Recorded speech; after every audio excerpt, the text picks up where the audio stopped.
Anarcho-communism is an often misunderstood ideology. Today, Deniz Muratli will talk about his ideology and why he supports it. So how would you define anarcho-communism? Anarcho-communism is a strictly anti-authoritarian ideology aiming to achieve a stateless, classless, and monolith society based on liberty, equality, voluntariness, and mutual aid. It is opposed to all hierarchies.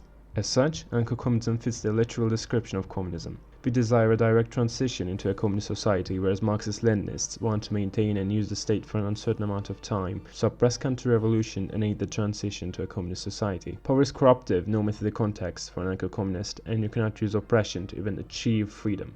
How would you maintain equality in an anarchic society? People would maintain it by themselves in an ideal society. Most anarchist struggles have been local, and there's a reason for that. Unlike authoritarian socialists who are willing to, and did, use organized and disciplined military power to crush opposition and extend the revolution to national sizes, we desire people to liberate themselves and show resistance of their own accord, organized voluntarily in the form of decentralized communes. This voluntariness aspect provides us with efficiency because everyone participating in the new organization of society is an anarchist, or at least someone who values cooperation and cares about others, basically more or less imbued with a sense of anarchist morality, and thus willing to help each other and distribute resources equally. Plus, the locality gives everyone the chance of knowing each other, and people are shown to care more about people they know. On a side note, the anarchist revolution itself would provide the people with the kind of morality I described as revolution is much more than a simple overthrow of the government for us, and it's a long process that transforms the society's values, which involves educating people to bring out their egalitarian tendencies.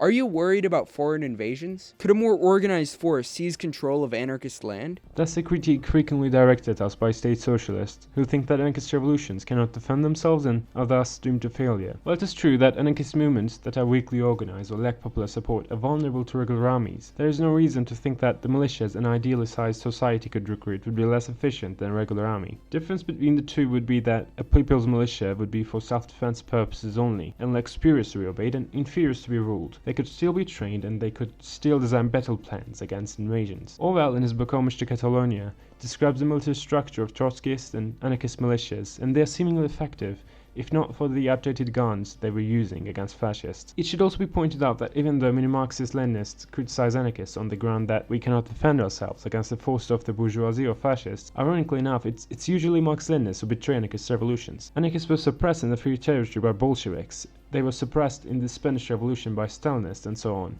Both movements had their flaws, but I think they could succeed if they weren't betrayed. We witnessed the fate of Marxist-Leninist powers which betrayed them. Were they able to defend their own revolutions in the end? If a group of people voluntarily decided to create a market-based community, would that be acceptable in this society? Well, it depends on what kind of a market you mean. If you mean markets in the capitalist sense, then no.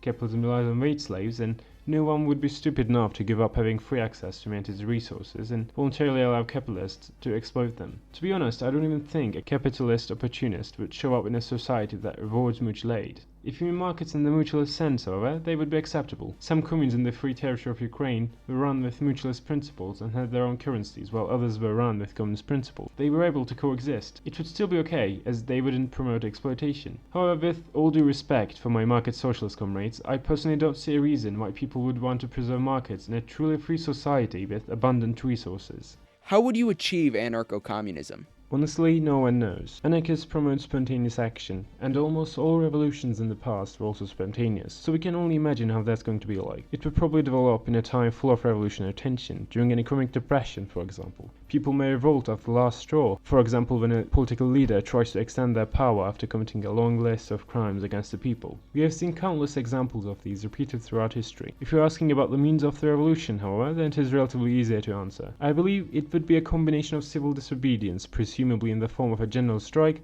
and armed struggle. Many libertarian socialist movements are in fact currently using these tactics to achieve their goals, such as the Zapatistas and Rojava. But I also want to note that anarchist struggle isn't limited to direct struggle against authority. Educating people in meetings, helping people in need, forming mutual aid networks, translating anarchist literature for people to read are also great anarchist practice examples and are essential to create the kind of people to support and bring about a future anarchist society.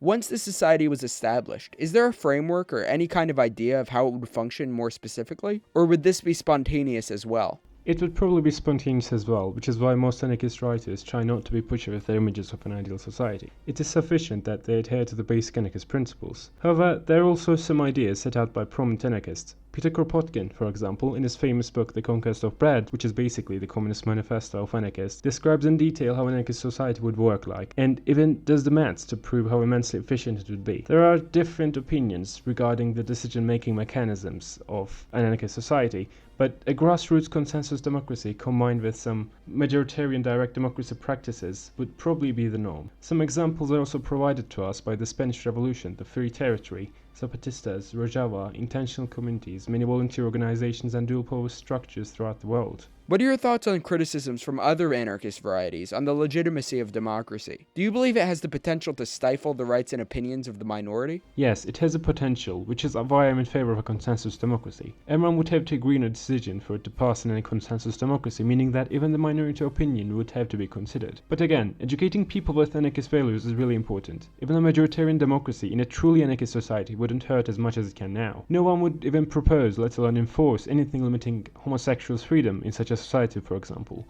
Most, if not all, the discussions of an anarchist assembly would revolve around strategic matters, building roads, dams, handling worker protection, etc. And since anarchist culture would promote extensive discussions and encourage everyone to consider other people's points of view, everyone would strive to make the best decision possible for all sides of the argument. How would you guarantee that this culture survives throughout the generations? Transformation of the society in this way would be sufficient, since every individual is a product of the society they are born in. It can be easily maintained by the society itself, even automatically and unconsciously, once it's established. Do you have any closing thoughts or things you'd like to mention? I would suggest anyone even remotely interested in anarchism to read The Soul of Man Under Socialism by Oscar Wilde. However convinced they may be on anarchism's practicability, I don't think anyone can become an anarchist without experiencing the undefinable feeling that guides us. And I think this essay conveys that feeling very well. It is what converted me from a right-wing libertarian into an anarchist back in the day. Lastly, I want to thank you for interviewing me.